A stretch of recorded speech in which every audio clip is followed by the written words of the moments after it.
এই কাটেন একটা। হ্যাঁ। আর নর্মাল দিনে কয়টা আসে?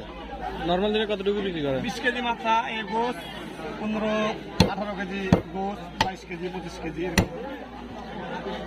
আচ্ছা, রমজান উপলক্ষে কি বৃদ্ধি হয়েছে বিক্রি? হ্যাঁ, রমজান হলে একটু বেশি বিক্রি হচ্ছে, মাছের পেট্রোল দাম করেছে না, তাহলে একটু বেশি বিক্রি হচ্ছে। আজকে 40-45 কেজি, নাহলে 2 দিন লাগবে ঈদটা বাইরে গেলে। মানে রমজানে 40-45 কেজি? হ্যাঁ। রমজান ছাড়া না, 20 রোজার পর থেকে হয়েছে, ওই 20 রোজা তখন 25 কেজি 20 কেজি বেঁচেছে, এই 20টার পর থেকে হয়েছে। আচ্ছা, 5-6 দিন থেকে। আপনার এখানে মানে কাস্টমার কোন টাইপের কাস্টমার আসে? সব তবে ভালো মন্দ সবই থাকে, তাই না? না, মেসের লোকজন আছে কিনা? ম্যাচের কেউ না, আমাদের সব গ্রামের সত্য ব্যবসা, গ্রামের মানুষ। হ্যাঁ, আচ্ছা, আচ্ছা। গ্রামের সবাই যেরকম আশপাশে বাড়ি মিজানের মোড়ে বেটা ছেলে এরকম। আমার তো ধরেন ম্যাচের টাচের নাই গ্রামে যাস। ঠিক আছে ভাই। এটা কত বললেন? 280। আর এটা? 450। আর নর্মাল মাংস?